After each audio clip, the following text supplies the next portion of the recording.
Assalamualaikum warahmatullahi wabarakatuh. Bertemu lagi di mata kuliah perancangan kontrak. Nah, yang biasanya Bu Intan membuat video sendiri, Ibu pun membuat video sendiri. Kali ini berbeda ya. Kita akan membuat video bersama karena apa yang akan kita bahas hari ini merupakan inti dari mata kuliah perancangan kontrak. Nah, hari ini kita akan bahas apa nih, Bu? Mulai dari unsur-unsur ya Bu ya, karena sebelumnya di video sebelumnya kita tidak membahas mengenai unsur-unsur, jadi kita mulai dari unsur-unsur perancangan kontrak. Oke. Unsur-unsur dari perjanjian. Ya. Oke, baik. Sebelum kita membahas tentang hal yang sangat signifikan dalam merancang kontrak, yaitu apa saja sih anatomi dari kontrak ya, kita akan awali dulu seperti yang sudah dikatakan oleh Intan tadi. Kita akan menjelaskan sedikit terkait unsur-unsur dari suatu perjanjian. Sebenarnya hal ini bukan hal yang baru lagi dan tidak asing lagi tentunya bagi mahasiswa yang sudah lulus umum perdata, perikatan, ya berkali-kali ditekankan bahwa unsur-unsur kontrak itu yang pertama ada apa? Unsur esensialia. Kemudian yang kedua unsur naturalia. Yang ketiga ada unsur excedentia atau accidentia. Ada beberapa action penggunaan kata unsur yang ketiga tadi. Nah, kalau misalnya kita mau review secara singkat atau yang mudah, kita bisa memaknai seperti ini. Kalau kita berbicara unsur naturalia, berarti memang undang-undang sudah mengatur secara tegas tentang hal tersebut. Itu sudah amanah undang-undang, ya sudah ada dalam undang-undang, gitu ya Bu ya.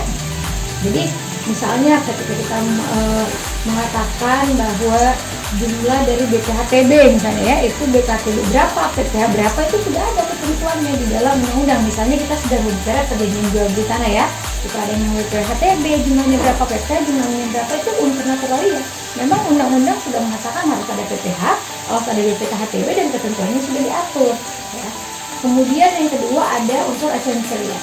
Apa nih unsur esensialia ini? Adalah unsur yang sangat penting dalam suatu perjanjian. Ketika unsur ini dilanggar, tidak terpenuhi, maka perjanjian tersebut dinyatakan bukan suatu perjanjian. Bahkan ada yang mengatakan ya batal dan hukum ya. Tapi kalau ini lebih sependapat unsur esensialnya, kalau misalnya memang unsur esensialnya itu misalnya ya, contoh apa sih unsur esensialia? Perjanjian jual beli harus ada uang, harus ada barang. Nah, kalau misalnya tidak ada uang, ya hanya ada barang yang diganti dengan barang, maka itu bukan perjanjian jual beli namanya. Ya, jadi unsur esensialia adalah perjanjian, unsur dari satu perjanjian yang harus dipenuhi untuk dinamakan perjanjian tersebut. Ya, sama dengan sewa menyewa, harus ada uang, harus ada barang. Tetapi di sini bedanya dengan jual beli adalah untuk sewa menyewa ada jangka waktunya ya. Jadi kalau misalnya ada satu perjanjian sewa menyewa tapi tidak ada jangka waktu nih ya, malah dikatakan pemilikannya beralih. Nah, itu sudah keliru ya. Unsur esensial dari jual beli sewa menyewa malah tidak terpenuhi, harus ada jangka waktunya ya. Kemudian yang ketiga accidentia. Unsur accidentia ini untuk mengantisipasi, untuk mencegah misalnya ketika terjadi hal-hal yang tidak diinginkan ya di dalam perjanjian, dalam pelaksanaan perjanjian ya, itu kita rumuskan untuk unsur accidentia ini ya. Kita kembali ke pasal 1338 KUH Perdata ya. Ada kebebasan berkontrak di situ. Jadi mereka berhak untuk menyepakati hal apa saja yang akan mereka tuangkan dalam kontrak terkait unsur-unsur accidentia tersebut. Itu secara singkat ya untuk memaknai unsur-unsur dari suatu perjanjian. Nah, selanjutnya akan dijelaskan oleh Bu Intan terkait anatomi kontrak. Silakan Bu Intan bisa menerangkan satu persatu ya, karena ini merupakan hal yang sangat penting. Ketika kita ingin merancang kontrak, tentunya kita harus tahu dulu nih. Anggaplah rumah, kita mau bangun rumah nih, kita harus tahu dulu rumah itu apa sih, terdiri dari apa saja. Ada atap, pintu, tembok, dinding ya, dan lain-lain, sehingga dikatakan rumah ya.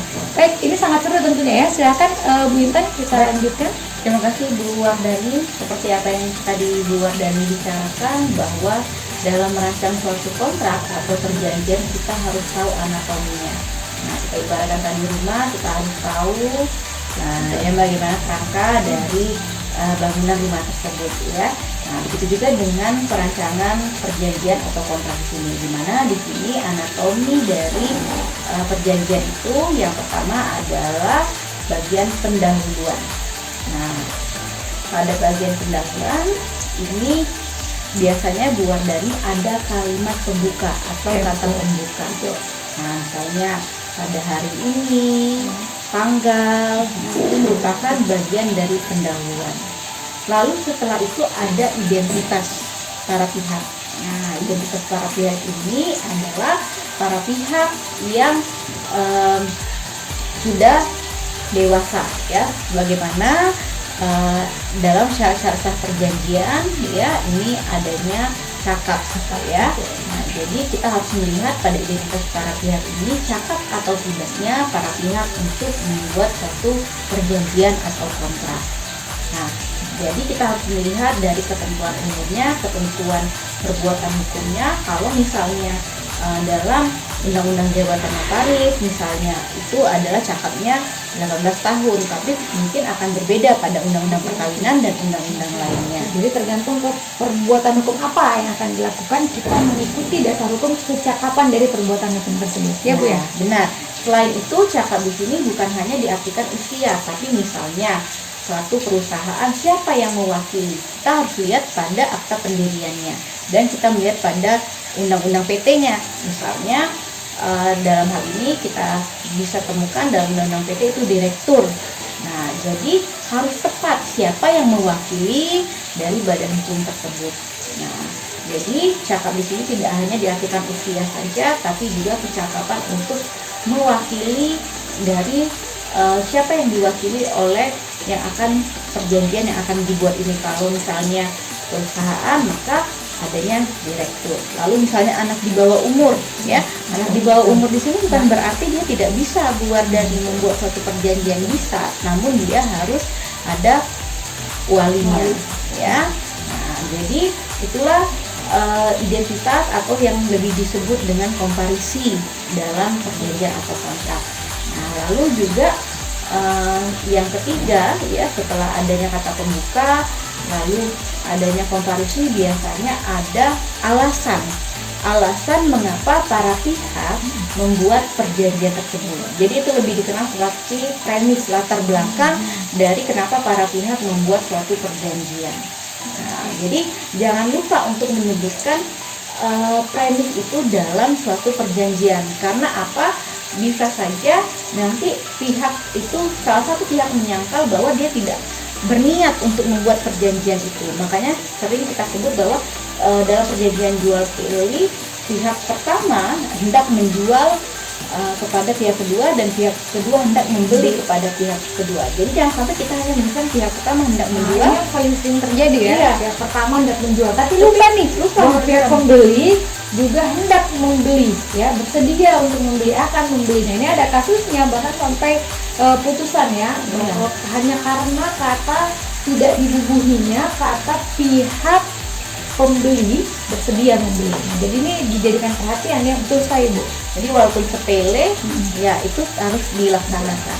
Nah, lalu pada bagian isi ya, kita ke bagian isi, biasanya itu ada yang namanya klausula definisi ya Bu. Nah, pada klausula definisi itu biasanya merupakan definisi ya yang dipakai oleh para pihak dalam perjanjian. Misalnya definisi harga penawaran. Nah, seperti itu. Nah, lalu juga pada bagian isi ini biasanya ada ketentuan umum ya Bu Wardani ya. Nah, pada ketentuan umum ini biasanya itu memuat klausul-klausul seperti misalnya klausul wan prestasi, lalu klausul misalnya klausul pilihan hukum, choice of law ya, lalu setelah itu dan klausula lainnya ya, bisa juga ada klausula pembayaran ya dan lain-lain pada ketentuan umum ini. Lalu juga di bagian isi ini biasanya juga di sini mencantumkan transaksi. Nah, transaksinya itu seperti apa? ya, transaksinya itu seperti apa.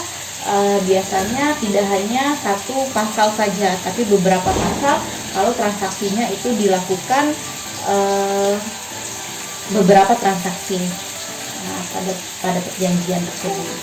Nah, lalu pada bagian penutup ini biasanya kita ya ini mencantumkan kalimat penutup. Kalimat penutup dari perjanjian dan penandatanganan oleh para pihak.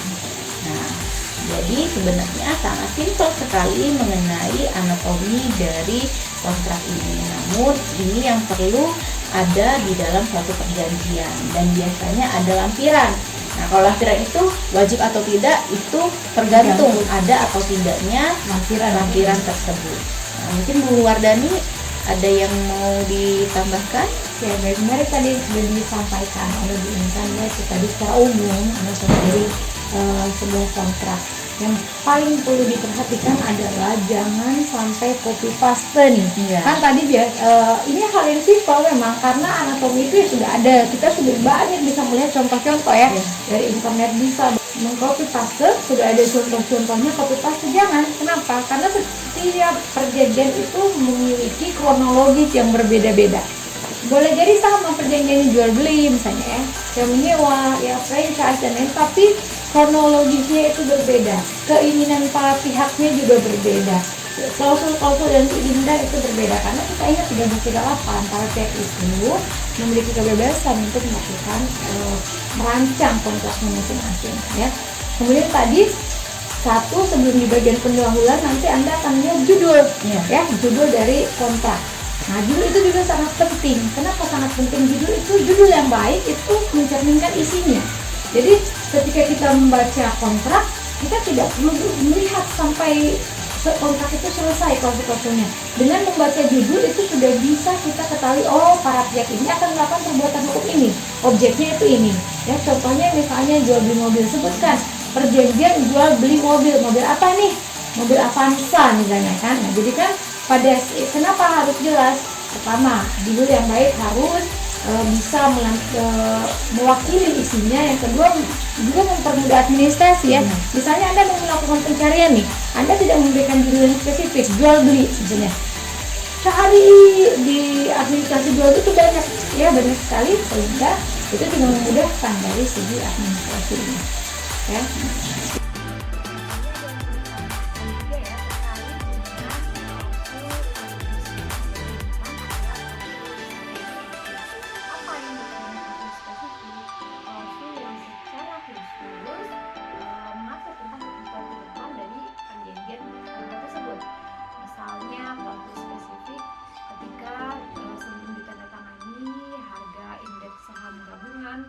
Bursa efek ya turun ya menjadi 0,5% atau dalam 5 hari turun menjadi 5%, itu nanti akan dilakukan pembicaraan ulang atau melaksanakan diskusi para pihak terkait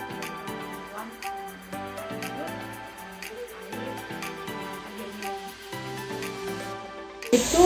Tambahan dari saya, nanti bisa dielaborasi lebih dalam lagi, kita bisa lagi betul akan merancang ya. Ini sebenarnya harus ada aksi nih. Sudah mendapatkan materi terkait anatominya, tinggal dieksekusi ya. Dan semua bisa eksekusi, kita bisa buat kontrak ya sesuai dengan anatomi yang sudah dibahas hari ini. Oke, cukup sekian untuk video kali ini. Kita akan lanjutkan dengan praktek membuat kontrak.